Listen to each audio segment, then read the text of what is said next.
тыңдауларды өткізу қағидаларының 21-ші тармағына сәйкес қоғамдық тыңдаулардың төрағасы болып есептелемін. Қоғамдық тыңдаулардың мақсаты жобада ескерілетін жұртшылықтың пікірін тыңдау. Қоғамдық тыңдаулар шешім қабылдау мақсатын көздемейді. Шешімді жобаның Қазақстан Республикасы заңнамасына сәйкестігі тұрғысынан тиісті мемлекеттік органдар қабылдайды. Олар бұл үшін жауап беріледі. Осы қоғамдық тыңдауларға бүгінгі күні 32 адам қатысып отыр.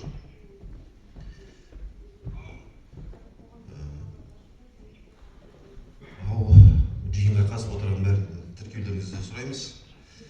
Тіркелмей қалған тыңдауға адамдар қатысушы емессіз және сіздің ескертуіңіз бен ұсыныстарыңыз қоғамдық тыңдау хаттамасында ескерілмейтін болады. Кодекспен және қағидалармен тыңдау қорытындылары бойынша оның ішінде қолдап және қарсы беру арқылы шешім қабылдау мәселелері регламенттелмеген. Сондай-ақ оң немесе теріс тыңдау ұғымы жоқ. Бұл жобаны талқылауға уақыт бөлінетін қоғамдық тыңдау регламентін бекітеміз. Өздеріңіздің сұрақтарыңызды, ескертулеріңіз және ұсыныстарыңызды регламент бойынша қатаң түрде қоя аласыздар. Қоғамдық тыңдаулар аяқталғаннан кейін келіп түскен ескертулер мен ұсыныстар қабылданбайды. Бүгінгі жиын барысында барлау жұмыстары жоспарына экологиялық рұқсат алу үшін материалдар бойынша есеп дайындалған. Ендеше қоғамдық тыңдауда ашық деп жариялап отырып, дауыс берулеріңізді сұраймын. Қалыс қалған қарсы адамдар жоқ деп есептеледі. Ендеше ашық дауыс беру арқылы қоғамдық тыңдаулардың хатшысын сайлауды ұсынамын. Хатшыға және жиналыстың қорытындысы бойынша жергілікті әкімшіліктің бас маманы Ноғайбаева Гүлжан Жәлібекқызын ұсынамын. Қарсы дауыс берсеңіз сұраймын. Қарсы қалғандар жоқ. Ендеше күн тәртібін ұсынамын. Бірінші, жоба материалдарын презентация түрінде қарау. Ұсынылған уақыт 15 минут. Екінші, сұрақ-жауап. Барлық ниет білдірушілер баяндамашыл сұрақтар қойып, тау-кен жұмыстары жоспары бойынша өз пікірлерін айта алады. Ұсынылған уақыт 15 минут. Қорытындылау және жабық қоғамдық тыңдаулар ұсынылған уақыт 5 минут. Осыған дауыс берулеріңізді сұраймын. Ендеше жиынды ашық деп жариялап отырып, сөз кезегін эколог Айнұр ханымға берсек. Қазір қоғамға тыңдауға қатысушылар онлайн қатысқандар жақсы және бар. Ол Азамат деген кісі Үкітай қоғамдық қорының басшысы және департамент экологиядан қатысып отыр, және управление природных ресурсов Шығыс Қазақстан облысы бойынша. Осы Искупер компаниясының барлау жұмыстары жоспарына экологиялық рұқсат алу үшін материалдар бойынша қоғамдық тыңдаулардың баяндамасын сіздердің алдарыңызға ұсынамын. Осының алдында өтіп кеткен қоғамдық тыңдаулар ықтимал әсерлер туралы болса, бұл екінші санаттағы объектілерге экологиялық әсер ету рұқсатын алу туралы болып табылады. Негізгі мақсаттар қоршаған ортаға әсерді бағалау нәтижелері бойынша қорытындысын алу, екінші санаттағы объектілерге экологиялық әсер ету рұқсатын алу, қоғамдық тыңдауларға шығарылатын материалдар қоршаған ортаны қорғау бөлімі, жол берілетін шығындылар нормативтері, қалдықтарды басқару бағдарламасы, өндірістік экологиялық бақылау бағдарламасы, қоршаған ортаны қорғау жөніндегі іс-шаралар. Осы қазіргі таңда Искупер компаниясы 2024 жылғы 4 сәуірдегі лицензиясы бар. Геологиялық барлау жұмыстарының жоспарында тереңдік 650-700 метр, жалпы көлемі 70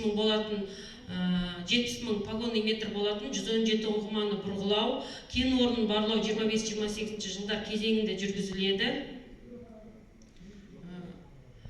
Бұл жаңағы айтып кеткен біздің картамыз.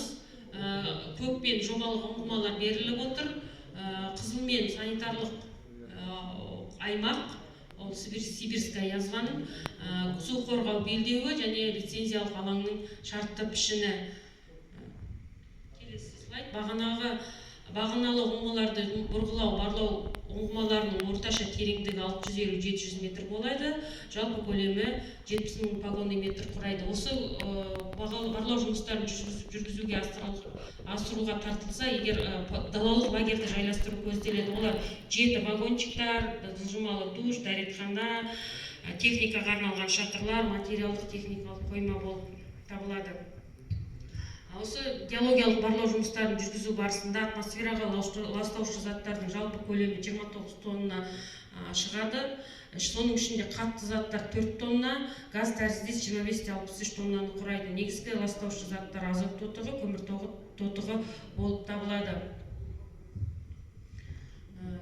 Осы геологиялық барлау жұмыстарын жүргізу барысында қалдықтар пайда болады. Олар қатты тұрмыстық қалдықтар, дәнекерлеу электродтарының қалдықтары, ағаш қалдықтары, автокөлік шиналары жылына 0,25 тоннаны құрайды. Пайдаланылған майлар, пайдаланылған батареялар, аккумуляторларға машинаның. Негізі алынған келісімдер бар. Қарастырылып отырған барлау жоспары Ертіс бассейндік инспекциясымен келісілген. Себебі бұл водоохранный зонада жұмыс істелінеді.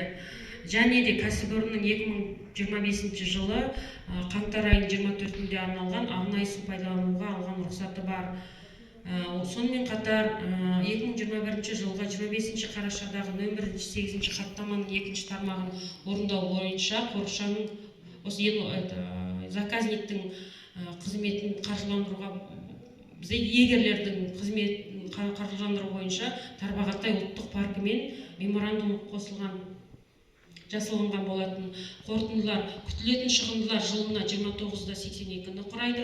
Барлау жұмыстарын жүргізу ең аз ұсынылатын су қорғау аймақтарының шекараларында, яғни 500 метрде, бірақ ең аз ұсынылатын су қорғау белдеулерінен тыс жерде көзделінеді. Қарастырылып отырған барлау жоспары Ертіс бассейндік инспекциясымен келісілген. Техникалық қажеттіліктер үшін арнайы су пайдалануға рұқсаты бар. Қалдықтар арнайы орындарда сақталады. Өсімдіктер, осы жұмыстарды жүргізу барысында өсімдіктер мен жануарлар дүниесін пайдалану көзделмейді. Жасыл желектерді кесу қарастырылмайды.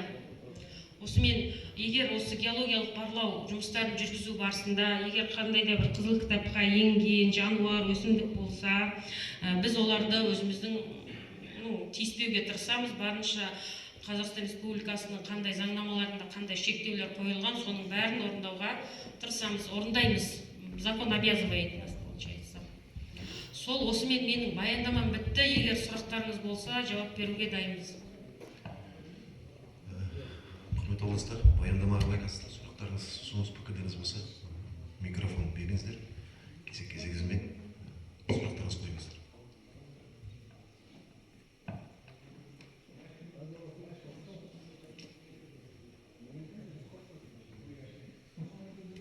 Онлайн қатысушылар, сіздерде сұрақтарыңыз бар ма? Бар.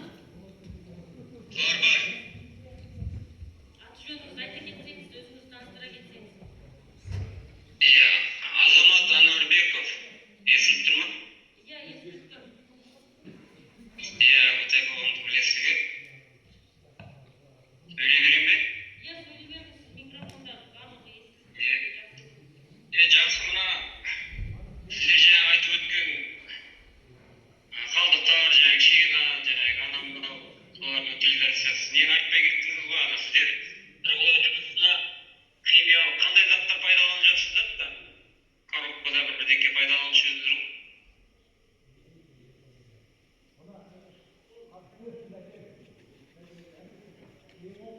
Осы геологиялық барлау жұмыстарын жүргізу барысында ешқандай химиялық заттар қолданылмайды. Ол бентонитовая глина қолданады. Для промывки скважин дейді ғой. Өзіңіз білесіздер ғой, коробканың. Барлау жұмысына пайдаланып жүрсіздер ғой, солардың бәрін жаңағы техникалары, нелердің бәрі, соның бәрі токсичный заттар бар. Солардың утилизацияларын қалай атқарып жатсыздар ғой, сіздер шын болды жұмыс істегендеріңізде? 2000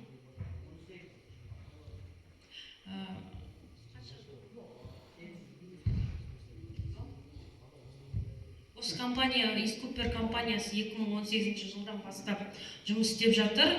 Енді осы жұмыстарды жүргізу барысында осы уақытқа дейін компания енді барлық экологиялық талаптарды орындауға тырысады. Енді сіз айтып отырсыз ғой, токсичные вещества дейді.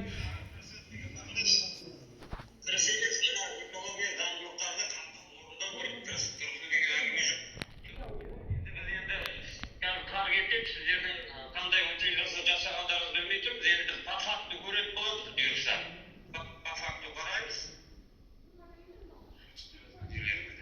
Жақсы. Сол геологиялық барлау жұмыстарын жүргізу басында экологиялық кодекстің, экологиялық заңнаманың барлық талаптарын орындайды. Сол қалдықтар уақытылы шығарылып отырылады. Қалдықтардың бәрін, соның бәрін енді қар кетсе бәрін көреміз, барып қоғамдық бақылау ғой.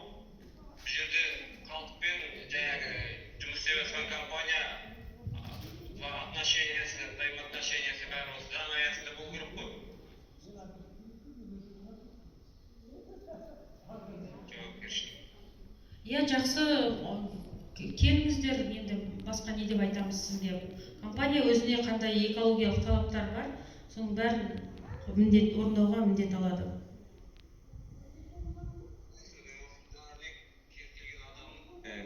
Осының бәрінің құқығы бар ғой, жаңа сұрап сіздердің қадағалауға бәріне. Сондықтан бірлесіп жұмыс істейік. Ең бірінші өндіріс жақсы ғой, бірақ та сол табиғат экология талаптарын қатты қадағалап, орындап, ең бірінші біздің ата заңымызда да адамның өмірі ең құнды нәрсе сол ғой, өндіріс болса. Әйтпесе мына жақта Тарбағатай мұнайда газды өндіріп әкетті, ешқандай пайдасы болмай қалды.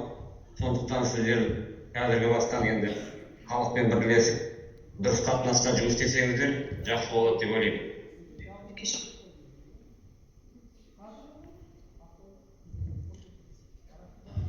Сіздің сұрағыңызға жауап алдыңыз деп ойлаймын енді. Азамат мырза, басқа сұрақтарыңыз бар ма?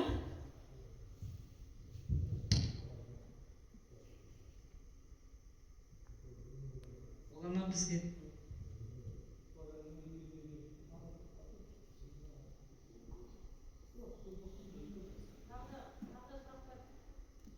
Тағы да сұрақтарыңыз бар ма? Онлайн қатысушылар.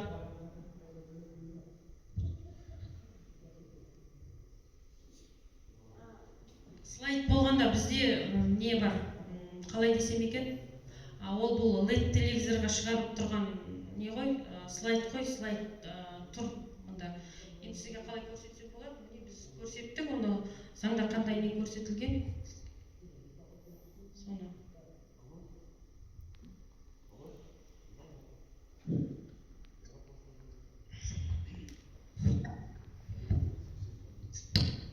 Осы. Енді жауап етеміз.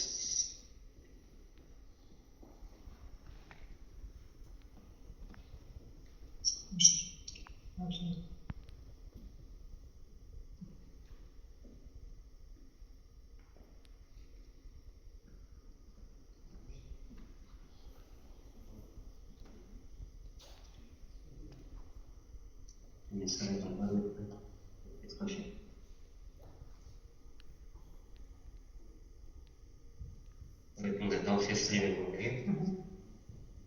Мен дауысын естімеймін. Айнұр, сіздердің дауыстарыңыз өшіп қалды. Енді қосылды.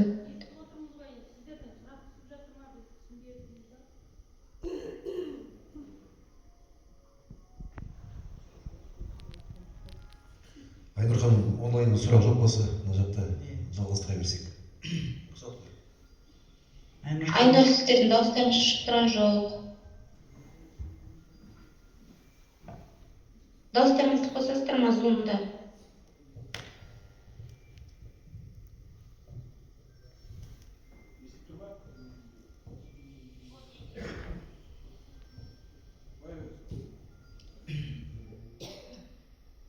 Қой берем.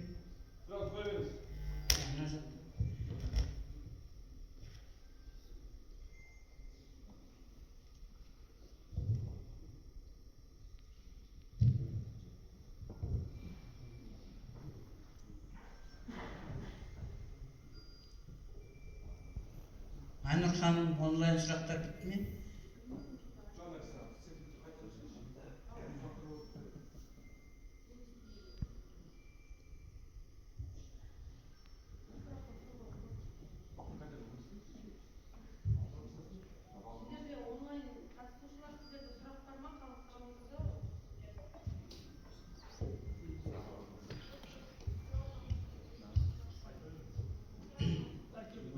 танисыздар, мен өз жеке бас сұрағы деп ойлаймын.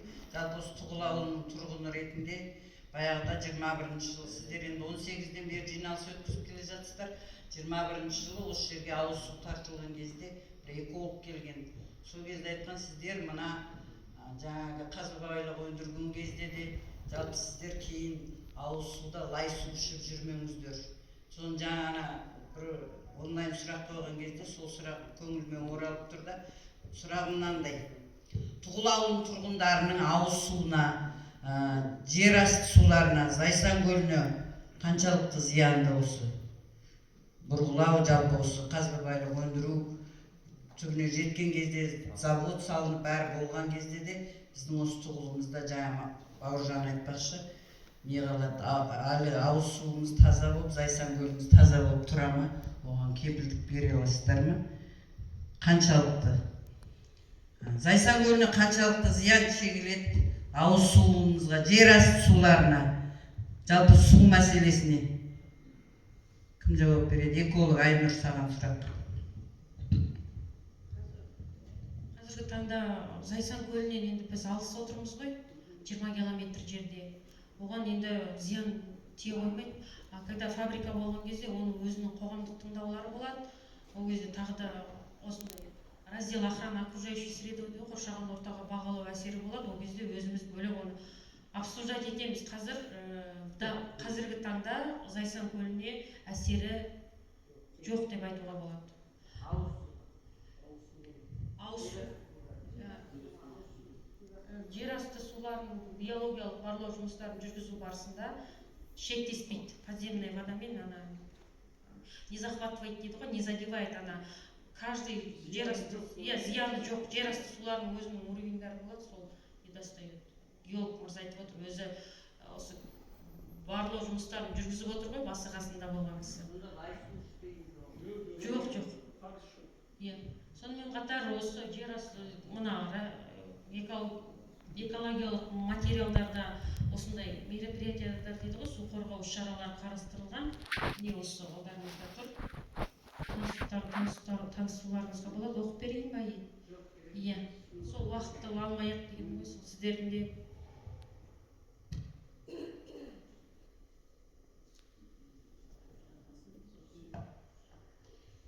Тағы да сұрақтарыңыз бар ма? Менің атым Назипа Кешубаева, Ермак қызы, зейнеткермін. Менің қойын деген сұрағым былай болыпты. Және мына жерде экранға шықты ғой, ауаға 25-60 неге тоннаға газ шығады дедіңіздер ғой. Ол адам өміріне зиян емес пе? Ауаға шыққаннан кейін біз мысалы Тұғыл ауылы 18 шақырым жақын тұрамыз және Бұрғылауға. Сонда осы ауыл адамдарына, халықтың тұрғындарға ауа арқылы біз жұтып, бізге өмірімізге зиян келмей ме?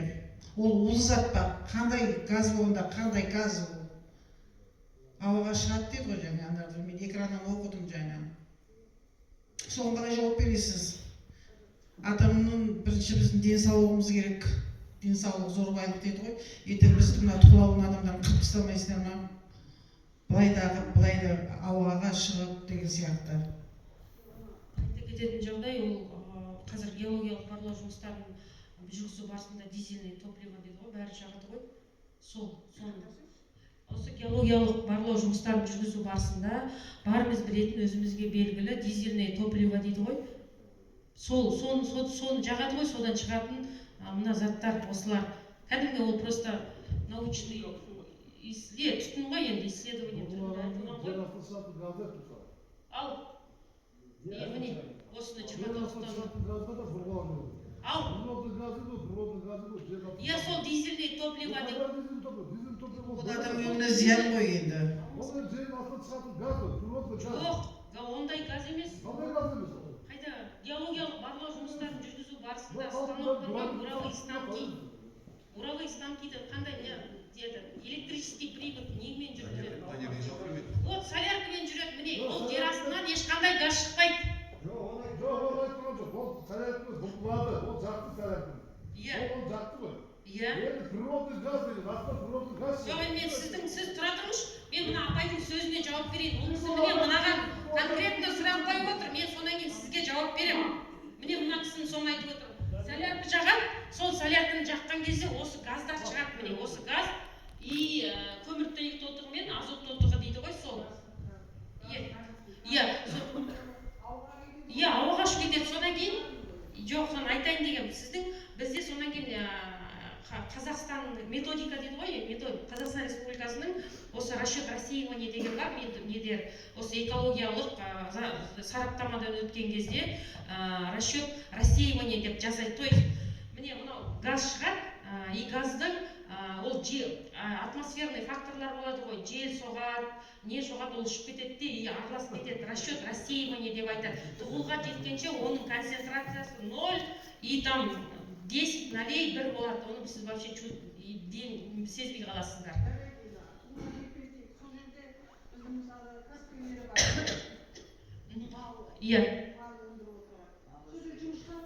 Иә, оны түсіндім.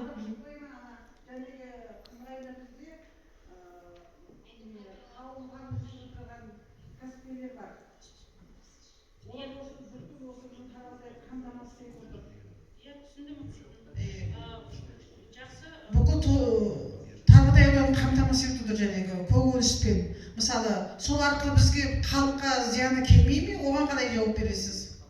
Сізге айтайын, қазір. Сол геолог... Сол маңайындағы мен етіп тұрсың ғой сен, жетпейді, жарайды. Сол жерлерді. Сол расчет рассеивания жасаған кезде 150 метрден кейін ол рассеивается етіп кетеді. Сонда получается, есть допустимая предельная норма деген болады, концентрация, ол 0,1. Егер 150 метрден мен расчет рассеивания жасады, ол 0, 3, 0-дан кейін 1 болып тұр. То есть, вот эта предельная допустимая концентрация, санитарная норма дейді ғой, соның несіне 150 метрден кейін уже ол рассеивается етіп кетеді. 0,0 не деген 1 дегенге уже 0,1 ПДК допускается. Это санитарная норма. Соған жетпейді адам. Даже адамдардың жұмысшыларына Мен что-то маған сенімсіздік қауіп сияқты маған. Ол мына сандармен қорқыныш болып тұрғанда қарапайым тілмен түсіндіргенде ол кәдімгі техниканың выхлопы ғой. Мына сіздердің тракторларыңыздан шығатын тура сондай техника. Біздің жерде бір осында тұрады, соның конструктасы саналады. Ол қорқынышты ондай ештеңе жоқ бұл жерде. Ет түтін тұрсын емес. Он предписано, да.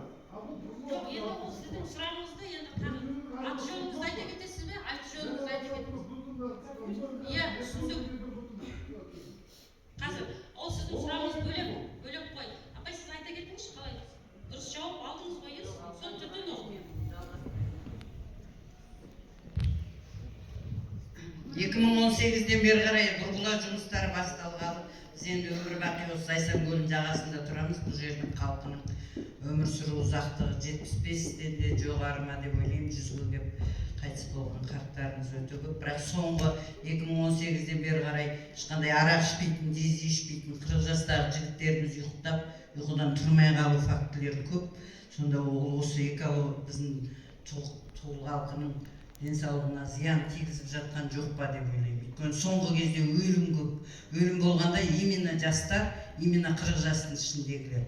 Біз мысалы жасымызға жетпей өлгіміз келмейді. Сол үшін сіз эколог жолдас, сол не себепті халықтың жастардың өлімі көбейді? Олар арақ ішпейді, дезі ішпейді, кәдімгі жап-жас тепсе темір үзетін жігіттер.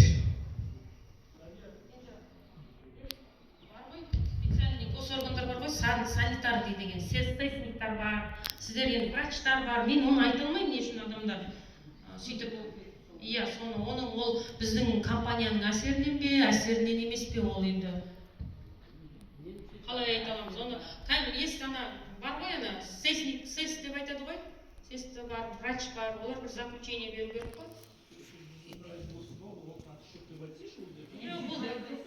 Бұның біздің компанияның ешқандай зияны жоқ ондай. Ол күмәнді болса, бар ғой андай жаңағы врачтар бере алмайды, сес бере алады. Ол жаңағы ол 20 километр бұл жерден жаңағы тек қана дизельді түтін шығып жатыр. Ол осы жерде жүр ғой тракторлар. Ертең бар ғой, бәрін өндіріп, бәрі керемет қолғалтын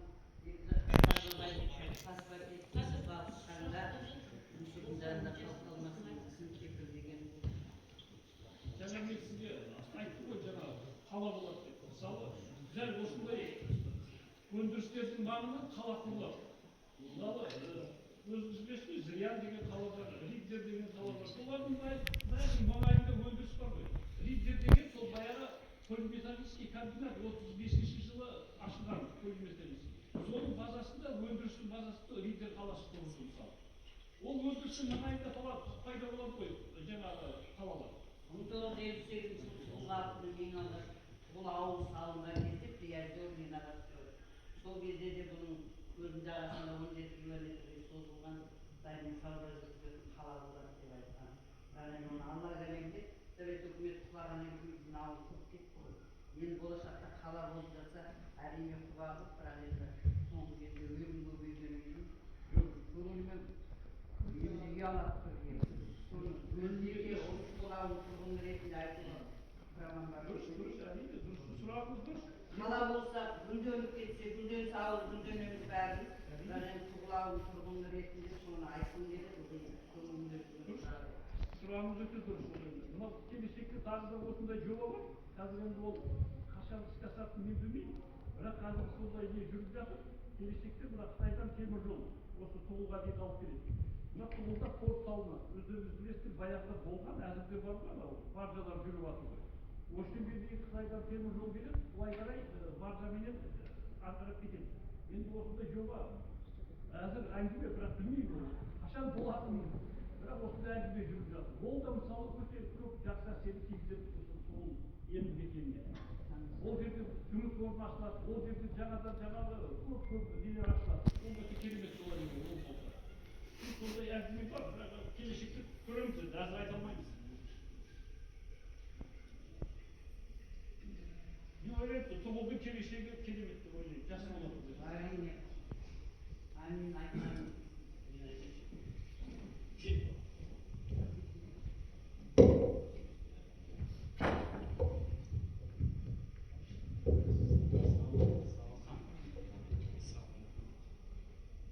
Аты жөнім Николасов Ержан, Тұғыл ауылының емес тұрғыным. Мен жаңа мына жерде East Cooper компаниясы бойынша айтайын деп отырмын. Негізі мына жерге келген содан кейін сіздер енді үлкен жерге шыққаннан кейін, жерге шыққаннан кейін мына жазударыңды сауатты дұрыс жазғандарың дұрыс болады. Қатедер өте көп екен. Мен жаңа қарап отырмын. Оның алдында да қатедер барды. Негізі дайындалып саралап келу керексің нәрсені. Біріншіден. Сонан кейін мына жерде мынаны оқып беру емес, сіздер ғылыми тілде дәлелдеп берсеңіздер, жаңағы мынадан сұрашы, мынадан сұрашы деп айтқанда деген. Сол. Жоқ, маман емес болса келмеңіз бұл жерге. Мына жерге дайын лекцияны қазір әкім де бізге оқи салады. Жоқ, енді онда любой оқи салады мына жерде. Сонан кейін мына жерде екінші, сонан кейін жаңағы экология туралы өткен жолда біз Қызылайында сөйлескенбіз, Айнұр ханыммен. Үлкен көптеген замечаниялар айтқан, ол замечанияны дәлелді түрінде айтылған болатын. Оған бәріміз куәміз. Мына кім аудан әкімі болған, аудан санитарлық инспекцияның орынбасары болған, облыстық зам әкімі болған Сапанов мырза, аты жөнін нақты айтып кетейін. Содар болған кезде сіздер өздеріңізге осы жоққа шығарып отырған нәрселеріңізді айтқансыз. Қызыл кітапқа енеді деп тұр. Ол жерде Арман да болған. Арман деген экологияның немнесі болған. Облыстың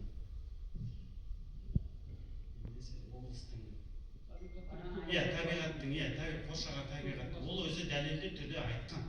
Міне осы East Cooper компаниясына осындай ескертулер, осына сәуірдің, апрельдің біріне шейін жөнделдір деп тұрып айтқан.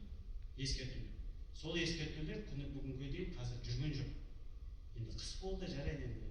Енді көктемге бірінші сәуірге шейін жөндейтін шығар деп өзім ойлаймын, сол айында. Сол менікі. Сонан кейін мынаның бәрін дәлелді түрде сіздер айтыңыздар. ТЖ не ана? Тонна жылына деп жазсаңыздар, бәрін дәлелді түрде айтсаңыздар.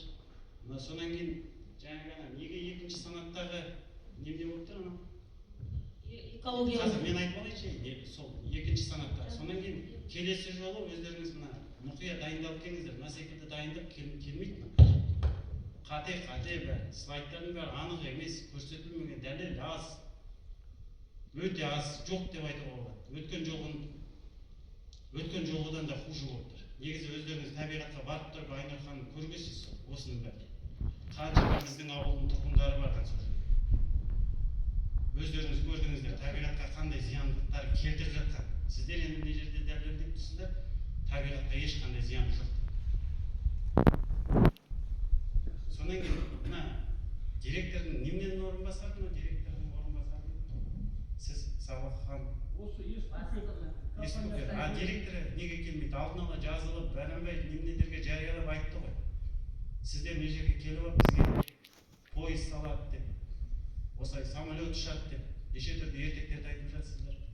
Онда ертекке сенбейміз ғой. Дәлелді түрде өздеріңіздің істеріңізге ғана жауап беріңіздер. Болды. Анам, үлкендер келсін, содармен нақты сөйлесек. Қазір бәрібір сіздер мына жерде ештеңе шешпейсіздер. Мына жерде мен Тарбағатай ауданының әкімнің орынбасары, әкімдердің өздері келсін, пожалуйста, шешейік сол мәселені. Өткен жолы осы секілді тіл табыса алмадық. Аудан әкімі келді, облыстан әкім келді. Кім кінәлі болды? Әлем келгенде аудан басшылары кінәлі болды. Аяғы не? Біздің ауылдың әкімін виноват қылып жасады. Сол жерде.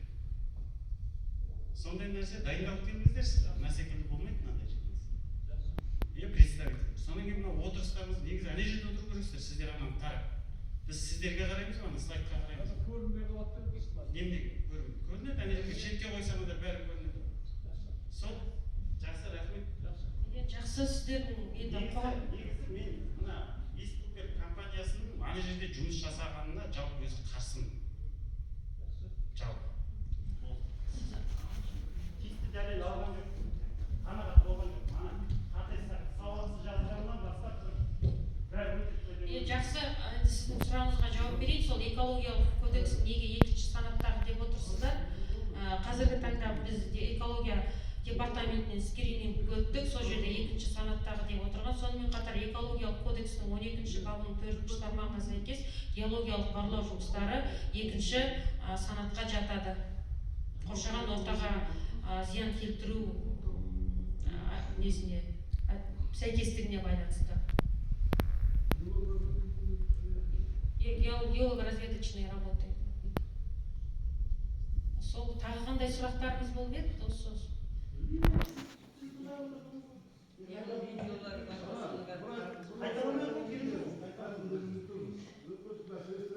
Ал енді болды деп ойлаймын. Айнұр ханым, сіз сол жерде Қызылқайынға бардыңыз.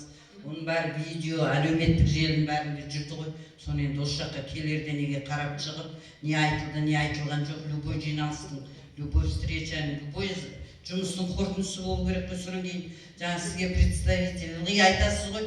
Міне 7 жыл болды 2018-ден бері хозяин қашан келеді? 29 жыл завод салған кезде бірақ келеме ол кісі бір рет келіп 7 жылда бір түрін көрсетпеді ғой сол хозяин. Олигарх Шымкенттегі. Сол бір түрін көрсетпеді ғой.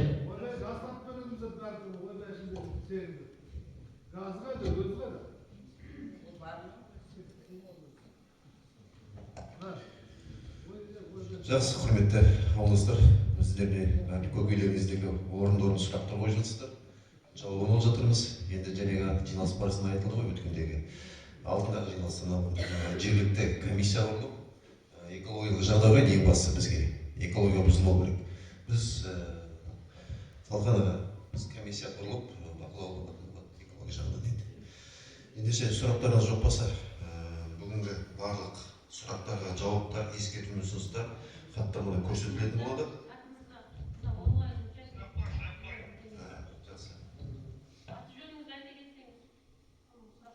Азамат Әмірбеков.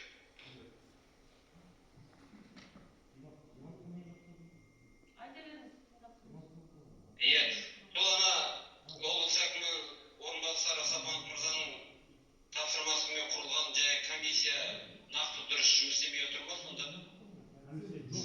Не істедіңіздер? Сол туралы айтып кетсеңіздер, содан кейін ана жаңа тұрғындардың қойып жатқан талаптары дұрыс, ана орынбасар емес, жаңа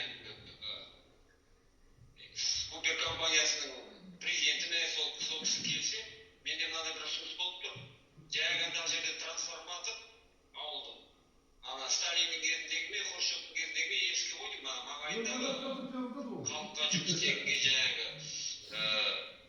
бақша өнімдер еккенге жаңағы жобалар бар екен, жаңағы әкім орынбасары айтып отыр ғой. Соның бәрін іске асырғанға мына кісілерді демеушілік жасап, сол бас станцияны құрып бергенге көмек жасамай ма? Осы жерге еңбек етіп жатқаннан кейін. Сол.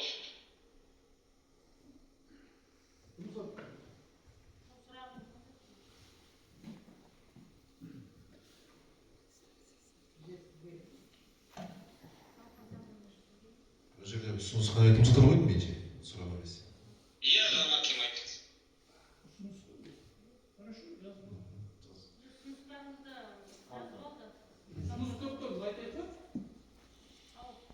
Жаңа кім жауап бере алмай екен, жаңағы скупердің зам директоры дейді, сол бас станция мысалы жауап берсе халыққа осылар өз қаражаттарын жеңеді. Өңірдің дамуына. Жоқ, жаңа айттық қой, біз электр энергиясын қазір жұмыс жасап жатырмыз осы жаққа алып келуге.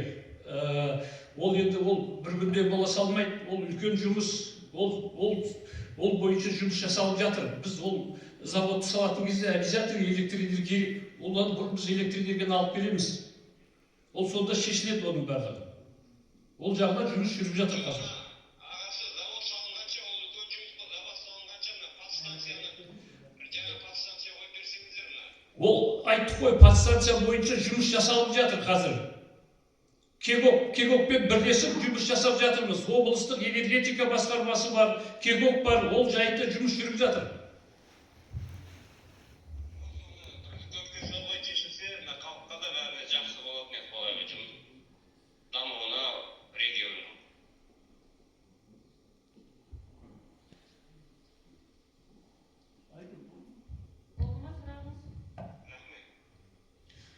Тағы сұрақтарыңыз бар ма екен?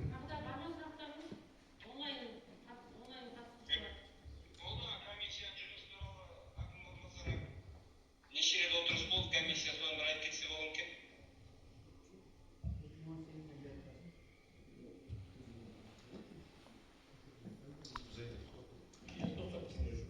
Комиссия құру облыс әкім орынбасары Дархан Бақытжанұлы келгенде көтерілген мәселе болатын. Күзде ғана құрылды. Бүгінгі тағы сұрақтар көтеріліп жатыр, бағана Алмас мырза көтеріп жатыр. Тағы ішіне құрамын тағы қарастырып, көктем түсірді, жұмыс басталған кезде комиссияда жұмысы бірге басталады деп. Былтыр комиссия құрамын өзгерту енгіземіз, қосымша толықтыратын боламыз. Зам директоры скупердің өкілінің Астана, Алматыдағы институттардың айтқандарына қарағанда нақты факт қоғам бақылау жүргізген дұрыс па? Рахмет. Рахмет сұрағыңызға. Тағы да Айта берсем ұсыныстар комиссия немесі бойынша негізі комиссия туралы мына жерде айтылып жатыр ғой. Біз естігеніміз сол кезде сол тауда айтылған әңгіме ол комиссия туралы. Бірақ шын мәнінде ешкім құраған да жоқ. Маған лично Бауыржан сол жерде ана Дархан зам әкім айтқан мырза, сіздер барсыздар деп. Бірақ міне мен қазір ғана естіп отырмын, сен барайық, сіздер барсыңдар деген нәрсе. Және қазір айтып оlayım. Өтіріктің тағы да шығып жатқан міне қайтадан ашылып жатыр. Біз көрген жоқпыз. Мына Ержан отырған, Ержанда болады деген, апайлар болады деген біреу жоқ. Бар шығар мүмкін ана қағаз жүзінде. Қағаз жүзінде бар. Тұрған шығар, бірақ ол мысалы мені шақырып айту керек қой. Комиссия деген сол ғой, ол жарайды. Бұқти, барақты қалай біз комиссияға көреміз? Не болып жатқанды білмейміз комиссия туралы. Енді, ол жарайды айттық, енді мен ұсынысым. Ескөперге жаңа айтып жатыр, шын мәнінде біз мына жерде отырған халық жаңа Азамат мырза да жақсы қойды, Ержан мырза да жақсы сұрақ қойды. Шын мәнінде есі келу керек қой мына жерде. Біз нағып отырмыз да онда мына жерге. Бізде негізі ондай болса жиналмай қоюымыз керек деп ойлаймын онда. Өйткені қалай айтсам болады енді. Мен өзім баламды жібере сап, өзім келмей қойған сақал ғой бұл жерге сабаққа. Бауыржан аға, кешіріңіз. Андағы сұрағымыз біраз немелеу ғой деймін. Ол ертең сіздер правительстводан бір кісі келіп отырса, или сонда сіздер напрямую президентпен ғана сөйлесу керексіздер ме, или мен түсініп тұрған жоқпын. Жоқ, енді представитель компания келіп отыр. Ол кісі бәрі сұрақтарыңызға жауап беріп жатыр. аудан әкімінің орынбасары келіп отыр, оны сіздер тоже ешкімге көрмей отырсыздар.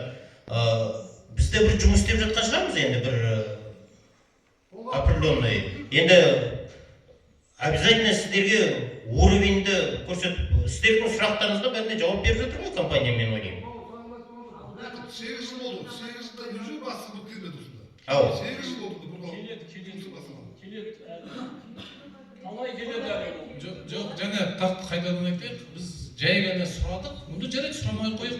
Ал кешіріңіздер. Бауыржан мырза, комиссия жайлы, енді комиссия күзде ғана көтерілген вопрос бағана айттым ғой, мен Дархан Бақытжанұлы келгенде көтерілген, сол кезде халықпен бәрі кездескенде, соның Қызылқайың басына барған кезде. Енді одан күзден мына кісілер жұмыстарын тоқтатты, барлық жұмыстары жоқ, болған жоқ. Жер бәрі қатып жатыр. Сіздер қыста жұмыс істеген жоқсыздар ғой. Енді комиссия енді қазір осы мына кісілер жұмыс бастағаннан кейін комиссия құрайық, шығайық, ешқандай қағаз жүзінде деп отыр Сальмира апай, қағаз жүзінде де ешқандай комиссия лично мен әлі көрген жоқпын. Ол кезде маған айтқан, Дархан Бақытжанович айтқан, сіз аудан әкімі ондай комиссияға төрағалық жасай алмайды, орынбасар ретінде, бірінші орынбасар ретінде мені тағайындайды деген. Мен әлі ол қағазды өзімді әлі көрген жоқпын. Біз андай ешқандай қаулы шығарған жоқпыз аудан масштабында. Енді бағана тағы Алмас мырза сұрап жатқаннан кейін ауыл әкіміне тапсырма беріліп жатыр. Комиссия құралып, бірге жұмысты жасайық деп жатырмыз. Ол қыста комиссия не істейді жүрді? Шамданып керек емес бұл жерде. Жоқ, шамданып отырған жоқ. Мен өзім сізге ойымды айтып отырмын. Неге мына кісіні сіздер адам көрмей отырсыздар былайша айтқанда? Астағфир, адам көрмейтін соң адам көрмесең мына жерге кірмей кетіп қалшы. Бұл жерде бізде тұрған жоқпыз. Өйткені ол кісілер 2018-ден бері бұрғылап жатса да аудан бердін келіп, аудан әкімі, облыс әкімі былтырған берді ғой. Қызылқайың бірінші рет көрді ғой бәрі. Ал енді сіздің жерде менің де нәрсені менсінбей тұрсыз. Ондайымыз жоқ, Құдай сақтасын. Бірақ енді 7 жылда бір рет келіп көрінуге болады ғой хозяин. Бұл халқым менсінбей ме ол мен аудан әкімі туралы айтып тұрған жоқпын. Хозяин туралы айтып тұрмын. Ол мен сіздерге айтайын енді, ол 18 жыл ол әшейін документ жұмыстар басталды да, барды ол 21 жыл басталды. Келеді, Құдай қаласа, көресіздер, сөйлеседі. Ол қашып жүрген жоқ, мен сіздерге айтайын. Ол келеді. Ол, иә. Аға. Bir жұмыс бастау үшін адам өзін еште келіп көреді. Қандай бастық болсын, президент болсын. Келеді. Иә, келеді, обязательно келеді. Келеді. Сіздер ашықпаңыздар, келеді деймін, бәрі осында болады, бәрі болады. Сіз ашықпасаңыздаршы, келеді, Құдай қаласа, көресіздер, сөйлесесіздер, бәрі болады. Түсінікті, иә. Түсінікті, иә. Кешіріңіздер, иә. Келеді, Құдай қаласа, бәрі болады. Сонда, және қазір әкім, зам әкім мырзаға айтайын, біз сонда ана кісіні мен өзім түсінігім, біз сонда бастықпен сөйлесуге болмайды ғой сонда, біз қандай сотқа жатамыз сонда? Президенттің алдына баруға болмайды ғой сонда бізге, иә? Жоқ,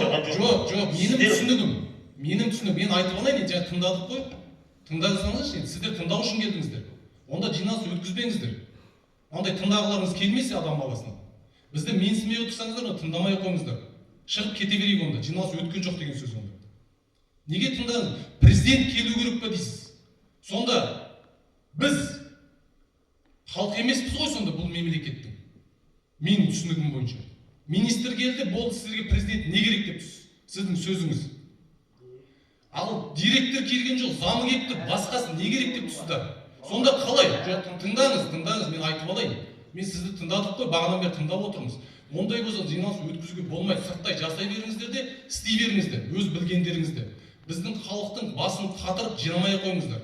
Не қараңыздар, олай алған отырған ешкім жоқ, мына жерде отырған бәрі 50%-ның үстіне акиматтың адамдары. Олай халық келмейді біздің халық, сенбейді өтірікке, тойып кеткен. Біз қолдаймыз, халқымызды қолдай, елімізді қолдағандықтан келіп отырмыз, мына жерде айтайық деп. Ондай тыңдағыларыңыз келмесе, келмей қойық, жиналыс өткізбей қойыңыздар. Регламентқа, протоколға жазыңыздар, мен сөйтіп айтып отырмын. Келесі жолы жиналыс өткізбеңіздер. Бізді тыңдағыларыңыз келмесе, намыстарына қатты тиіп кетсе, нәпсілеріңе тиіп кетсе онда жиналыс өткізбеңіздер. Немене үшін өткізіп отырсыздар? Сұра дегендеріңіз сұрадық, сұрауға болмайды екен сөйтсек. Менсінбей отырсыңдар ма? Қалай менсінбей? Менсінбесем ана кісінің қолын ұстайын ба мен барып? Айтшы Салқан аға. Ұстайын ба сіздің қолыңызды? Құшақтайын ба сізді? Бетіңе түкіріп кетіп қалып жүрмін мына жерде. Сіздер қалай сөйлейсіздер? Адамның намысына тиюге бола ма екен сондай нәрсе? Дап-дардай мемлекеттің қызметкерісіздер. Мен болсам жарайды, қарапайым қойшы болса жарайды, балықшы болса жарайды, аузына келген оттай беретін. Кішкентай адам деген, субординация деген бар. Сіздердікі өте сіздер халықтың қызметкерлерісіздер. Соны бір ұмытпаңыздар. Әкімдер халықтың қызметкерісіздер. Соны ұмытпаңыздаршы. Құдай үшін. Біздің екі ортаны бөлмеңіздерші. Біз қайда кетіп барамыз? Сіздер қайда кетіп барасыздар? Бір болмаса пайдасы не онда мемлекет? Бауыржан аға, бір түсіндік деп есептеймін. Біз де слуга народу деп отырсыз, біз халыққа мемлекеттік қызметте жүргеннен кейін халықтың слуга деп айтқан жоқ. Жоқ, жалпы ол былай мен оған айтқан жоқпын, жалпы ондай сөз бар. Біз халық үшін қызмет еттік, біз сол жерден еңбек алып отырмыз. Біз әрдайым осы халықтың жағдайын, халықтың мұң-мұқтажын тыңдап, саралап, соған бір оң шешім қабылдау үшін жүрген азаматтар деп ойлаймын. Әр мемлекеттік қызметкер сіздердің сұрақтарыңызға жауап беретіндей мүмкіншілігі де бар. Сол үшін ол кісілер ант береді. Салқан аға, сізге сұрақ қойды. Ол кісінің, мына кісінің жауап берді, жаңа зам айтыңыз. Ол кісінің, мысалы, директордың келуі міне жерге біз жай ғана сұрадық. Сұрауға болмай ма? Жауап беріңізші. Жоқ, мен сізге сұрақ қойып тұрмын. Біраз халық естісін деп тұрмын. Біз сонда сұрауға болмай ма? Енді он деше, аға тыңдаңыз. Мен жаңағы сізді менсінбей отыр дейді. Мен сізді менсінбей отырған жоқпын. Жоқ, ана кісінің жауабын айтайын деп тұрмын. Сондықтан, егер біз сұрауға болса, біз сұрауымыз керек қой. Енді бұл жерде қандай проблема тұр? Мына кісі не деді жаңа? Министр келсе, президент келу керек па сіздерге дейді. Сонда тыңдаңыздаршы енді. Саясатқа кетіп кетті, Құдай сақтасын. Сонда біздің президент бізді естімей ме сонда не? Сол үшін жергілікті жерде атқарушы органдар отыр. Не құрған бәрі открыто. Жоқ, онда мен бүйтейін видео жазып жатыр. Сіздер енді мына кісінің ертең қандай болған нәрсесі тоже корпорацияның бастығы естейді деп. Жоқ, онда көреді. Ол кісі бәрі. Мен бүгін айта кетейін, аудан әкімі, облыс әкімінің бүгін аппаратының отырысы соған кетті. Жоқ, өйтіп түсіндіре салуға ешқандай қиындық жоқ шығар, енді айта салуға біз қарапайым халықпыз ғой. Жоқ, соны түсіндіріп айтып тырысып жатырмыз ғой. Жоқ, ешқандай айтқан жоқ. Сұрағанда кейін айттыңыздар және. Жақсы, бөке. Қазір мен айтайын, енді мен айтып алайын сөзімді.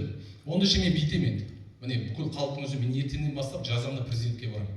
Мен мына запись тұрған шығар.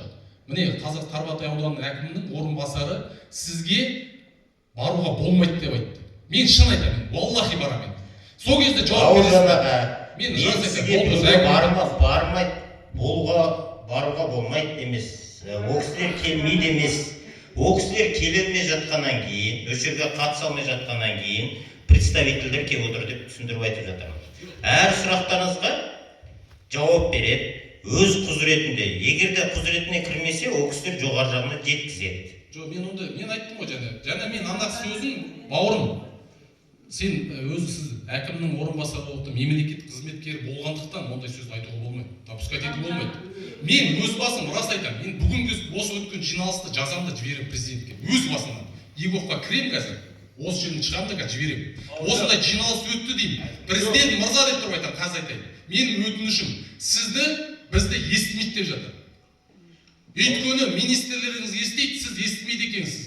Халық бөлек, сіз президент бөлексіз бе деп айтып сұрақ қоямын. Екінші, сіздердің компанияларыңызға жіберемін, Искуперге. Міне, сіздің орынбасарыңыз келді. Бірақ біз сұрақ қойдық, сізді келу бола ма деп. Бірақ біздің аудан әкімінің орынбасары бүйтіп айтты. Оны менсінбей отырсыңдар ма деп айтты.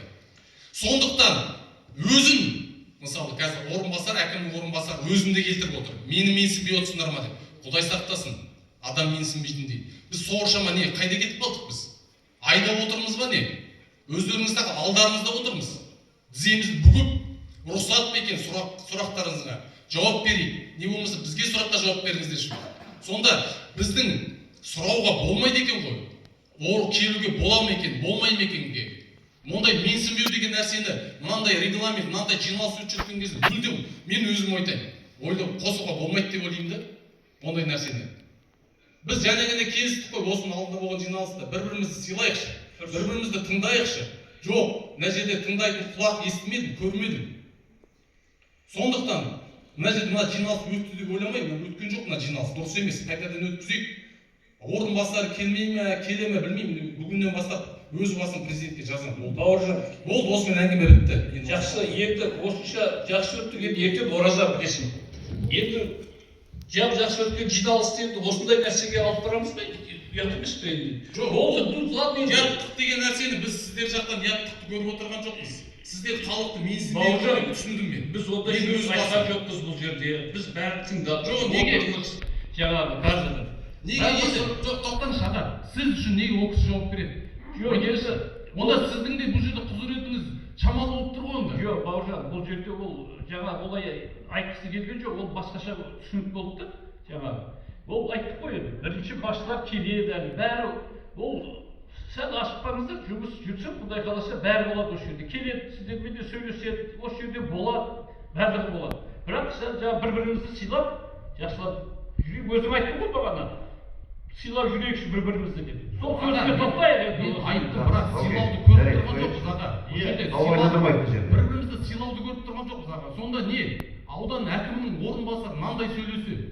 Мен сонда не болдым мен сонда? Мен қайда кеттім? Біз қайда кетіп барамыз сонда? Мемлекеттің қызметкері осындай сөйлеу деген масқара ғой бұл деген. Мен үшін масқара, бұл ұят деген сөз.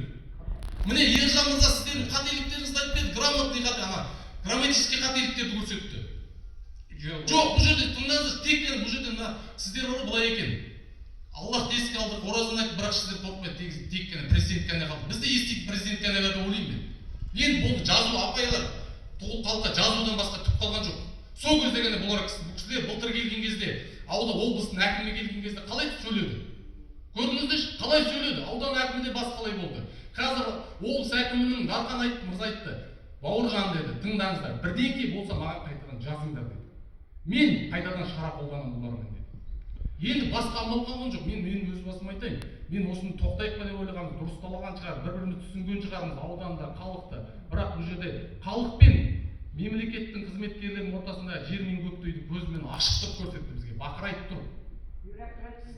Мынандай нәрсені қою керек. Дұрыс. Мәнсап деген уақытша нәрсе. Ертең бар, бүрсі күні жоқ. Келістік. Сондықтан мен өз айтқан сөзім бүгіннен бастап қайтадан жазамыз, басқа ештеңе қалмайды. Мен сіздерді жазбаймын аға, мен шаруам жоқ сіздерде. Аудан әкімін жалобымды жіберемін. Бауыржан, мына өткенде мен қанағаттанған жоқпын. Облыс әкімінің орынбасары айтты ғой, жаз деп. Әлі одан кейін жұмыс істеген жоқпыз ғой. Енді жұмыс істейін деп келіп отырмыз. Жоқ, біз сіздердің жұмыстарына мен ешқандай неменің айтып тұрған жоқпын аға. Мен сізге айттым, мына сіздің ортаңызда отырған аудан әкімінің орынбасары айтқан сол сөзді мен қанағаттанған жоқпын. Бұл сөйткендіктен ондай болғанда жиналыс өткен жоқ деген сөз. Мен бұл жиналыс өткен жоқ. Жиналысты қайтадан өткізесіздер ме, қайтадан тексеру келе ме білмеймін. Бұл мынандай нәрсе дұрыс емес. Жаңа ғана бағанадан бері келістік, айттық, бір-бірімізді сыйлайықшы, бір-бірімізді көтерейікші. Мен сіздің позицияңызды мен сізге айтып тұрмын, біз келіп отырмыз, любой вопросты жеткіземіз. Да, облыс басшысы осы келе алған жоқ, Дархан Бақытжанұлы. Біздің аудан әкімі Дархан Шонбаевич бір себептермен келе алған жоқпын, ол себепті де айттым сізге. Мен сізге қандай артық сөз айттым, мен ұққан жоқпын. Мына кісінің президенті, директоры 18-ден бастап деп Альмира апай айтты, бір себептермен келе алмай жатқан шығар, бірақ Салқанаға толыққанды өзі осы жұмысты жүргізіп жатыр, осы әр кезіккенде өзі келіп жатыр. Енді арқарата ол кісі директор тоже келеді, аудан әкімі де келеді, облыс басшылары да келеді. Бірнеше рет ондай жиын өтті. Бағана кімді айтып жатырмыз, управление природных ресурсов бәрі келіп жатыр. Осы жиналысқа қатыса алмай қалды деп мен сізге Бауыржан аға соны айттым. Мына кім Ержан аға сұрақ қойды ғой, неге мына кісілер отыр деген. неге солар келмейді дегенге мен сол кісінің жауабын айтып жатырмын. Жоқ, бұл жерде мен сұрақ қойдым. Ержанның сұрағына. Жоқ, Ержан аға айтты, неге аудан басшы өзі келмейді, неге директор келмейді деп Ержан мырза айтты. Содан мен түсіндіріп сіздерге не себептен аудан басшысы келе алмады, неге ол кісінің орнына мен келіп отырмын, неге салық қанары келіп отыр, соны түсіндіріп Сөз айтып бересіздер ме, бермейсіздер ме? Айтуға рұқсат, сөз бересіздер, бермейсіздер ме? бересіздер, тыңдауға келдік сізді. Мен қайталап айтайын. Сіз бүйтіп айттыңыз. Не, бұл кісіні менсінбей отырсыздар ма дедіңіз?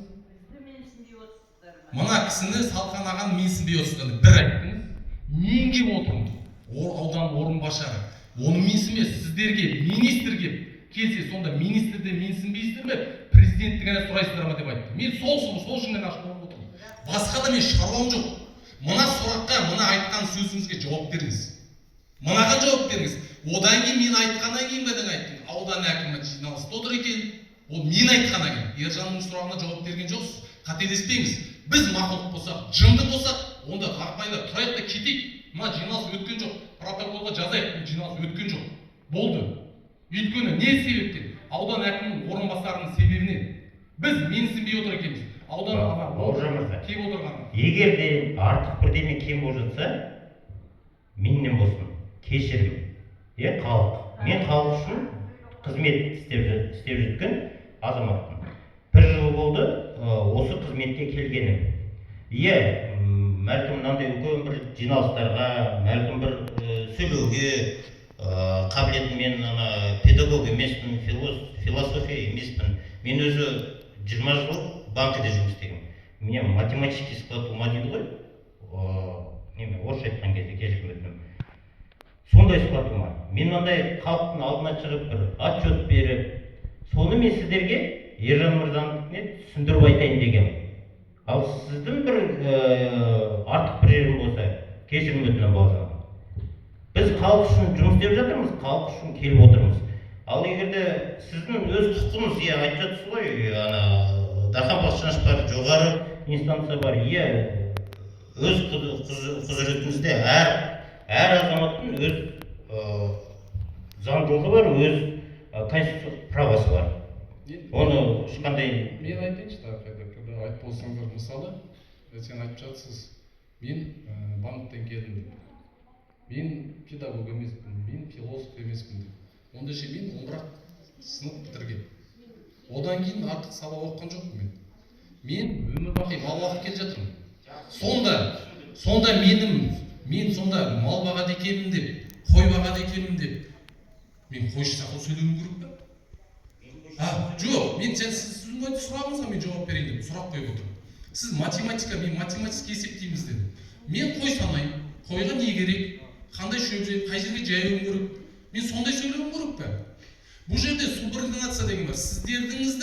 Сіздер мемлекеттік адам болғандықтан эмоцияға берілуге мен өзім ойлаймын, болмайды. Неге? Өйткені сіз біздің бетімізсіздер, айнамызсыздар. Бізге, сіздерге қарап, басқа ауданның, басқа халық қарайды, мына халықтың әкімі жақсы екен, өте сауатты екен, өте білімді екен.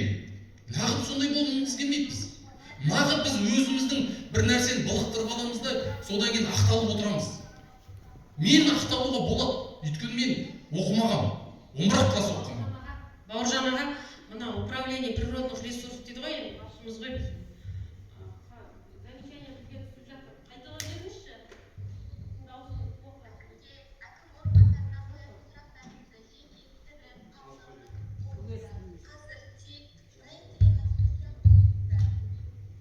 Болды, түсіндік.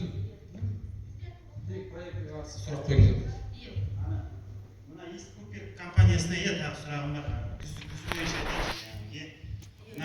Күзде өздеріңіз айттыңыздар, кім Сапанов деп айтайын. Сапанов келді, ол әкім орынбасар сол айтты. Мына тоғайларды санаңдар деді. Біз сіздер кеткен содан кейін біз 3 күн санады ғана тоғайларды. Тоғайларды санағанда где-то 2300 қанша дейді, 71 ме сондай болды. Где-то сондай пределах болды. Сіздер бұзған тоғайды. Енді соны қалай восстановить етесіздер сіздер? Сіздер енді міне айландырған жаңа бір айға уақыт қалды ғой. Бір айдың ішінде сол бір тоғайға 10 тоғай деп тұрып сіздің өзіңізге айтты емес. Соны қалай бастан етесіздер сіздер? Или сіздерде мына жерде жаңағыдай мен ойлаймын, сіздер планды көрсетеді. Біз міне бастағанда осындай жұмыстарды бастасақ деп сіздермен ақылдасақ деп сондай план жоспар көрейік пе деп отырмын. Жоқ, сіздер мына жерде экология тағы нәрселерді бастап отырсыздар. Планға сонда біз қайтадан келу керекпіз бе сіздердің? Ана жаңағы тоғай мәселесін соны шешіп беріңіз. Содан кейін ана қызыл кітапта бір немде жоқ дедіңіз, е? Қызыл қайында? Айттық қой. Жоқ дедіңіз, е? Жоқ деп айтқан жоқпыз.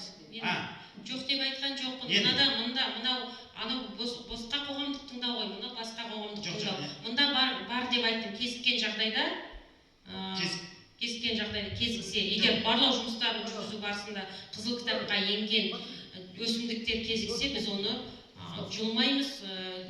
Кәдімгі закон о растительном мире дейді ғой, өсімдіктерді қорғау туралы заңда қандай шаралар көзделген, соны сақтайтын боламыз. Заңды сақтаймыз, заңды түрде бәрін жүргіземіз.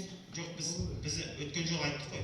Бірінші ана тоғайды, содан кейін жаңағы қызыл кітапқа енген растительность, соларды жақсы немене етіп берсеңіздер, дұрыстап қалпына келтірсеңіздер. Ереке, бір сөз айтсам болады ма?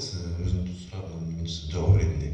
Бұл кісімен бағана сағат 8-ден бастап меморандумға қол қойып келісімшарт жасалды. Бұл кісілер бізге былтыр білесіздер, менде болған бір жерде тоғайды сол тауға емес, осы ауылдың ішіне ексек деп сұраныс жасағанбыз. 6000 түпке бұл кісілермен меморандум жасап жатырмын Ереке. Ана сол 6000 түп безвозмездно, безвозмездно. Еще одан Ереке, ол бұны біз былай жасап отырмыз, ақылдасып ақсақалдар бар, кіреберістің оң жағымыз бар ғой. Соған 3 километр бойына қоршау жасап, 3D сеткімен 3000 түп шынар, 3000 түп қарағашқа мен қол қойып отырмын. Негізі ана жерде 2000 жаңа қанша деді? 2000 үстінде. 6000 түп. 6000 түп Ереке. Тоғай. Бір тоғайға 10 тоғай деп тұрып, ана жерде Сапанов мырза сөйтіп айтты. Біз содан кейін санап отырмыз ғой. Содан кейін сіздер сонда екі есеге. Сол қалғаны осыны істеп берейік. Әлі келесі жыл бар, ары қарап әлі жұмыс істейміз, ары қарай белге береміз деп отыр, көбейтіп. Жоқ, ары қарай сіздер жұмыс істегенде тағы да бір нәрселер шыға береді. Жоқ, құдай сақтасын. Соны айтып отырмын. Істеп береміз. Істеп береміз. Сөйтіңіздер. Оны да мына протоколға жазып. Бар, протоколда бар. Істеп береміз. Безвозмездно жазып. Істеп береміз. Жақсы, енді жиналысымызды аяқтасақ, қорытындылап. Біздің ұсынысымыз, мен Салқан ағайын бәрін айғайласып шағайласып болдық қой, бірақ мен өз басым өткен жоқ деп ойлаймын. Өйткені мына аудан әкімінің орынбасарының себебінен бұл өткен жоқ. Мен қазір қай жерге жазып жүрсіз, сіздерге де жазып кетемін қазір. Өз басымнан аудан әкіміне жазамын, облыс әкіміне жазамын, одан президентке жіберемін. Бірін. Енді сіздердің Салқан аға бізге беретін, ауылға беретін ол талды, мына жерге мен меморандум деп қоюға мен өз басым келіспеймін. Неге десеңіз, ол сіздердің экологияның алдында берген уәделеріңіз. Ол ауылдың алдындағы уәделеріңіз емес. Ол сіз егесіздер ме? Тағы да айтайын, екпей қойса, оны өздеріңіз білесіздер. Екпесеңіздер, экологтардың алдында жауап бересіздер. Ексеңіздер, сіздерге рахмет, жақсы. Енді менің ұсынысым біздің, менің де қойым құдай сақтасын. Біздің ауылымызға қазір керек ең басты мәселелер бар. Бізге керек техникалар керек. 5 кубтық, 3 кубтық погрузчик керек. Неге ауылымызды тазалауға, қоқсық тазалауға. Грузовой машина керек, 2-3 керек кемінде. Содан кейін ана бізге ауылымызға автобустар кірмейді қазір. Автобекет. Біздің ұсынысымыз енді салып бересіздер ме, салмауын өздеріңіз білесіздер. Салып берсеңіздер, автобекет заманауи қылып дұрыстап отыр. Екеуі болды ма? Үшіншісі, мына біздің мәдениет үйіне тұр, әкімшілік тұр, спорт мектебі тұр, соның ортасына үлкен котельный сап берсеңіздер. Ұсыныс. Міне үшеуіне. Көмірмен бе жағылатын ба, тоқ деген көп кетеді, тоқты көп алады. Енді міне біздің ұсынымыз ауылдан беріп тұрған ұсыныс. Енді істейсіздер ме, оны істемесін тағы білесіздер. Түйе сұраса ат береді, ат сұраса өгіз береді. Өгіз сұраса бұзау береді ғой. Бұзау сұрасаң лақ беремін, не береді білмеймін. Одан лақ сұрасаң түк бермейді деген сөз. Сондықтан Қанат мырза, сізде сұрақ. Енді мына кісіге мен жалобымды кімге жазамын қазір осы жерде? Мен жалобымды жазып кетейін деп тұрмын. Болды, өйткені жұма намазы уақыты болды. Мына кісінің мен аудан әкімінің орынбасарының сұрағына да, жауабына да қанағатым жоқ. Былтыр облыс әкімінің орынбасары Дархан келгенде қалай четко жауап берді? Қалай адамды тыңдады? қалай жауап бергені мен мына жерде екеуінің арасы жер мен көктей болып тұр да. Сондықтан мынау компетентность нәрсеге жатпайды деп ойлаймын. Дұрыс әкімнің аудан әкімінің басқарып отырған бірінші орынбасарының жауабы да сөзі де қанағатқа мен үшін жатпайды деп ойлаймын. Мен бір-бірімізден енді кішіпейімділік болайық деп бағадан бері келіскен мына жиналыс өткен жоқ деп ойлаймын мен. Өйткені дұрыс емес мына нәрсенің бәрі. Сіздердің біз тыңдайық деп келдік, сіздерді қолдадық, былтырда қолдадық. Мен және де Мержан Сақал, мен де айтамын, мен өз басым, жеке өз басым қарсымын. Өйткені мен ол жерді жақсы көремін, ол жерді. Қызыл қайыңды жақсы көремін. Өйткені мен қазіргі жасымның жарты өмірім сол жерде өтті. Жақсы көремін, мен енді жақсы көремін, тартып аламыз, мен оны тартып аласыздар, өздерің білесіздер. Бірақ және де айттым, мен нәпсімізді сындырып, сіздерге қарсы келмей, сіздермен бірге болайық деп ойладық. Бірақ что-то мына жерде қарап отырсақ, өтіріктің үстіне өтірік келіп жатыр. Сіздердің бастықтарыңызды бізге шақыруға болмайды екен, аудан әкімінің орынбасарына қарағанда, сөзіне қарағанда. Министрлерге келсе, президенттің алдында бізді болмайды екен, тыңдауға болмайды екен. Тура осы сөзді мен қазір Еговқа кіремін де жазып президенттің өзіне жіберемін сайтына. Жақсы Божан. Және Залихан өзіңіз халықтың сұранысын естіп отырсыз. Басшыңызға сәлемдемеңізді жеткізіп, келесі жиында басшысы өзі естеді. Оны айтамыз. Мынау жаңа ұсынысты айтып отыр. Погрузчик, грузовой машина, автобекет, котельный, бұның бәрі енді биылға біз жаңа ауыл әкімімен келісіп отырмыз. Жаңа осы жерде жаңағы демалыс орны ғой, Демалыс орны Байтоғас Қарсақбай учаскесінде. Демалыс орны. Сол жерге электр несін тартып береміз. 40 миллион қаражатқа деп тұрмыз.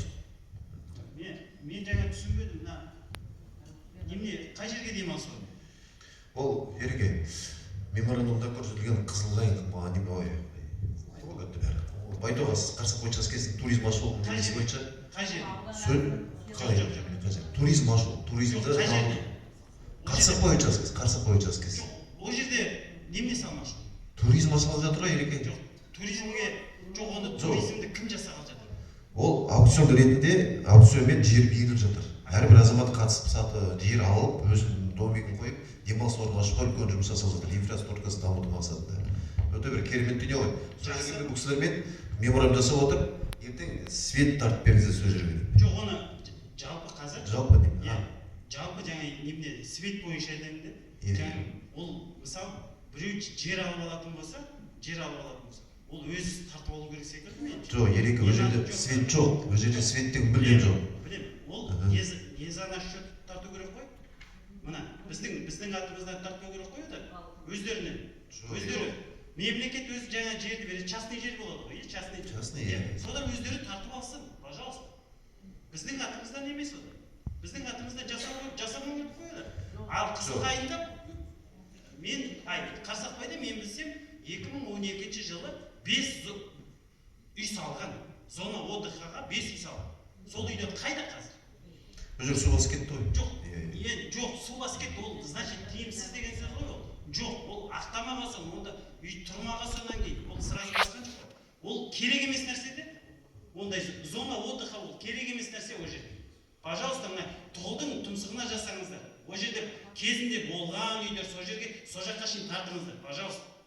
Ал ана Қарсақбай жаққа, немене жаққа ол зачем? Ержан Қарсақбай туралы айтып кетсем бола ма?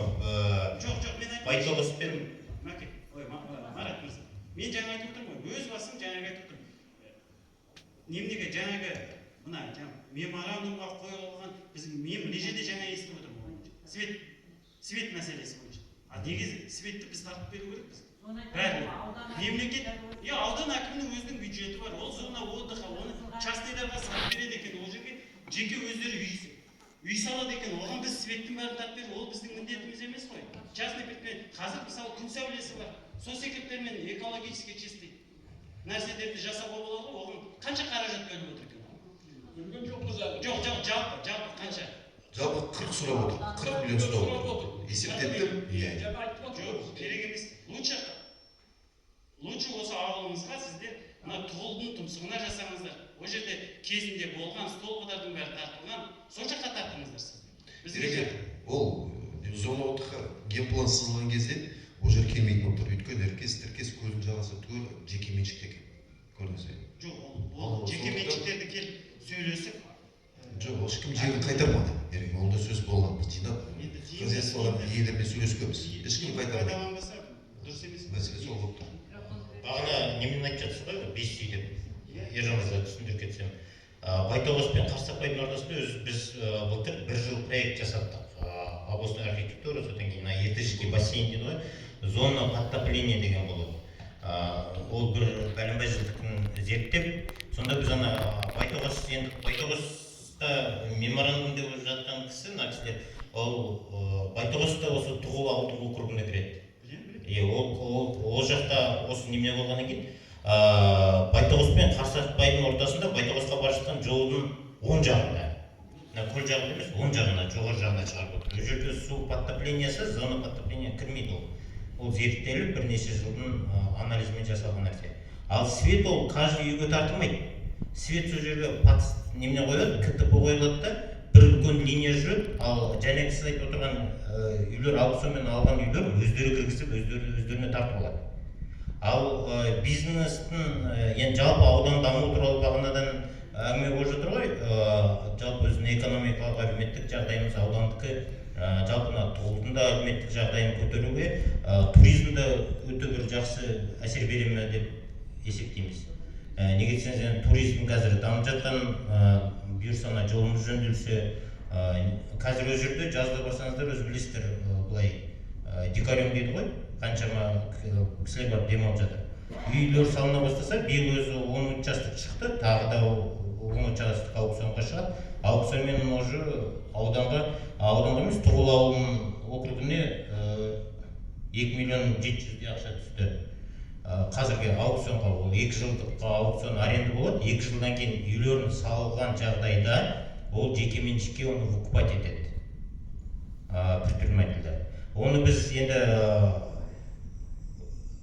облыстан да басқа жақтан да сұрап жатқан суммаларымыз бар. Тағы инвестор дейміз ғой, тағы демеушілік іздестіріп жатырмыз. Тағы бір Такбент деген компания бар, бентонит өндіріп жатқан қазір. Ол кісілерден скважина, СГУ саперуге өтінім білдіріп жатырмыз. Егер ол кісілерге келісіп жатса, тоже скважина.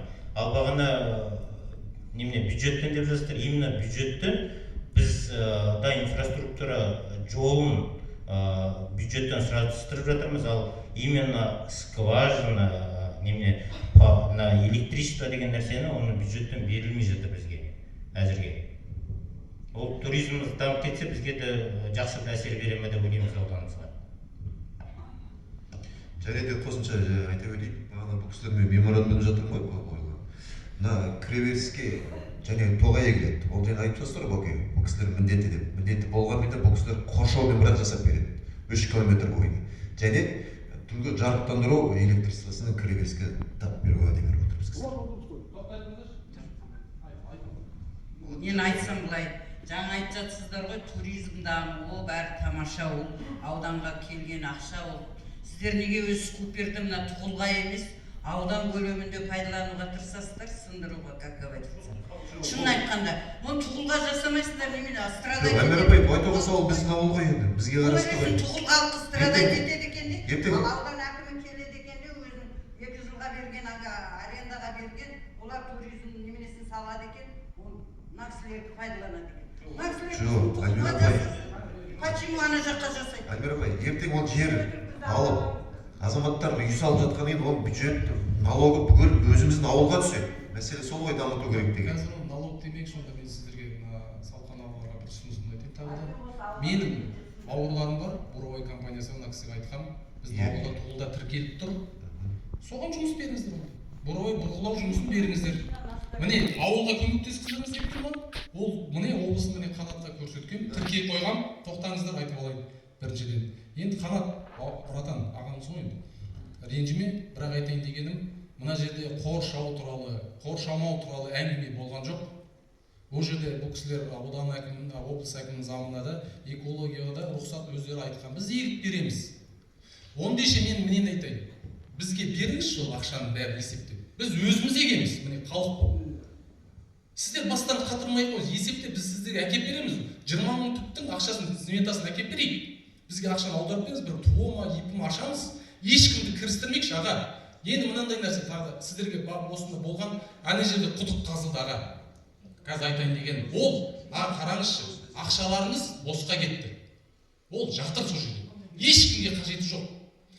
Өкіметтен 1 миллиард ақша бөлініп, бүкіл ауылға су тартылған аға. Мына нәрсе жаңа Свет Ержан ағамыз айтып жатыр ғой, тағы да бұл далаға кетіп қалмай ма деп тұр. Ал біздің беріп тұрған ұсынысымыз аға, ауыл үшін техника алып беріңіздер, автобекет. Енді біздікі жаман болып, ана жаңағы коммерс, мен мысалы мен мал бағып жатырмын аға, сізге айтайын. Онда бізге свет тартып беріңізші 20 километр. Рас айтамын. Сіздер біздің тура іргемізде жүрсіз, тоқтатып беріңіздерші. Менің ұсынысым онда. Аға. Неғып? Маған неге сонда свет тартып бермейсіздер? Ан жақта ол бір жағынан айтайын, Құдай сақтасын, жын ойнақсы болады жер ан жер. Арақ сатылады, ішеді, қуады. Ол жер мен жын ойнасы деген. Мен діндар болғаннан кейін мен оны қаламаймын, қажет емес. Сондықтан аға тағы да исрап жасап алмаңыздаршы. Ойға, талқыға дұрыстап отырып салыңыздаршы. Өзіңіз көрдіңіз ғой ана құдық не болды аға, қанша ақшаларыңыз кеткен білмеймін. Бірақ бостан-босқа кетті. Біздің беріп отырған ұсынысымыз ауылымыз үшін, халық үшін. Мына Қанат мырзаға ол мысалы бір мекеме ашылады. Техника жаңағы 4-5 техника келсе, мекеме ашылады. Ол жаман болса, мына жерде халқымыз отыр ғой, аз болса да. Жаман деп айтасаңыздар, онда мен айтамын, онда жоқ, ана жаққа тоқ тартқан пайдалы екен деп. Бір, енді коммерческий нәрсе деген нәрсе бар. Мына кісілер бизнесмендер, сіздерге айтайын.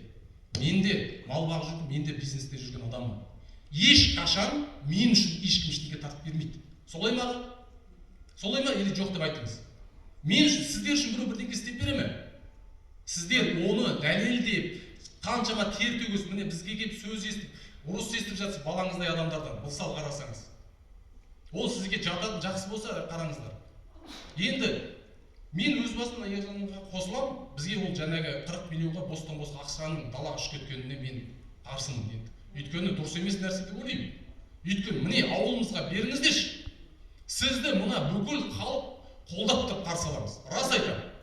Өйткені ниеттеріңізді осы жерде көрсетесіздер аға. Міне ниеттеріңізді. Өйткені мен ойлаймын да сіздердің меморандум жасалып жатыр дейді. Біз білмейді екенбіз аға. Мына нәрсені. Қараңыздаршы, біз шулаттық халық болып. Біз шулаттық, осындай нәтижеге жеттік. Облыс әкімге, министерстводан сіздерге қандай қыспақ болды, мен білмейміз. Бірақ қараңыздаршы, енді келгенде Дайын Асқар тыққасы сақылды да біздің қарамыз, ойымыз бойынша. Аға енді құлағыңыздың алтын сырға өзіңіз ой селгеге дұрыстап салыңыздар. Босқа ана құдық сақылды далаға ақшаларыңыз ұшып кетпесін. Енді Қанат мырза да неғын қосылады деп ойлаймын, заң әкімінде қосылады деп ойлаймын. Ауылымызға біз сұрап отырмыз. Мен Байтоғас біздікі емес деп айтып қажетім жоқ. Байтоғаста вообще шаруам жоқ. Біздің ауыл болды. Бірақ коммерческий нәрсе салып жатқан адам Ержан айтпақшы, маған керек пе? Мен өзім істей боламын. Маған керек қой ол. Мен істеп жатыр. Мен ақша тауайын деп жатырмын. Нағыз ол жаңағы апайлар айтып жатыр. Нағыз біздің қызыл еңгілдек болып осы күнге жетіп, ұрысып бір-бірімізді бет тырнаған нәрсемізге біреу дайын нәрсені алғысы келеді де. Өз басымыз мен қарсымын. Аға енді сіздер түсінесіз ғой, не нәрсе, бизнесмен адам түсінеді. Жаңағы айтқан бізде аға фирма тіркеліпті, буровой компания. Осы не көмектескілеріңіз келсе, ауылға міне жұмыс беріңіздер. Ол компания міне жердің адамдарын жұмыс қалады, тұғыл қалқын. Тағы да. Болыңыз ба? Сізге рас халықтың жүзінше көп рахмет айтамын. Марат Николаевич, осы азаматтық жолы және бурит ететін фирманы тұғылауына тіркеліп отыр. Ол енді қай жерден еді өксіздер? Алматыдағы мекеме осы жерге салуға жүргізді деп, осы жерде үлкен жұмыс жасап, рахмет айтамын сізге. Жоқ, ол көшіп келесі ол жұмыс істеп жатыр басқа жақта. Ол келе салады, онда келе салады. Жоқ, аға, біздікі ұсыныс. Енді қолдамау, істеп, міне аудан әкімдігі. Жалпы айтамын, ойда болған жақсы. Ондай компаниялар керек. Осы жол мысалы бізде тағы бурениялар болып жатыр ғой. Таңбентте мысалы келісіп жатырмыз. Жаңағы айтқан Ақжан ішінде бір-екі жерде бурения болды. Сондайда бізде действительно компаниялар іздеп қалады. Жоқ, олар су бұрғыламайды. Бұлар мына кісілерді сақалды именно руда бұрғылайды нәрсе, ол басқа, судығы басқа. Иә. Бұл сондықтан енді аға Асалқан аға, енді өздеріңіз қарайсыздар.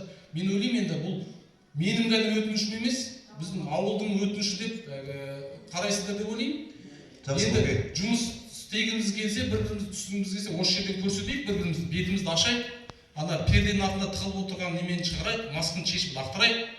Мына жерде нақты айтылатын сөздер айтылып жатыр. Бірақ мен жаңағы айтқан аузының алдында айтқан сөздерін айтқан жоқпын. Өйткені ол мынау дұрыс емес. Мен үшін оскорбление деп ойлаймын. Менің бақытыма келген. Сондықтан Қанат мырзаға тағы да рахмет айтамын. Біздің толың халқының аштылығында, тәттілігінде, біздің тәкаппарлығымызды шыдап, бізге Құдайдың берген, мен ойлаймын да Қанат мырзаны кейде ұрсып аламыз, елдің көзінше айтып тастаймыз, сөйлеп тастаймыз. Қанша немесі болса да шыдап, басшының адам осындай болу керек деп ойлаймын да, басшы адам. Өйткені мен өзіміздің балаларымыздың сөйлеген кейде сөзін көтере алмай қаламыз ғой. Бұл кісі бірақ қаншама халықты, біздің ауылдың толық халқын сөзін көтереді.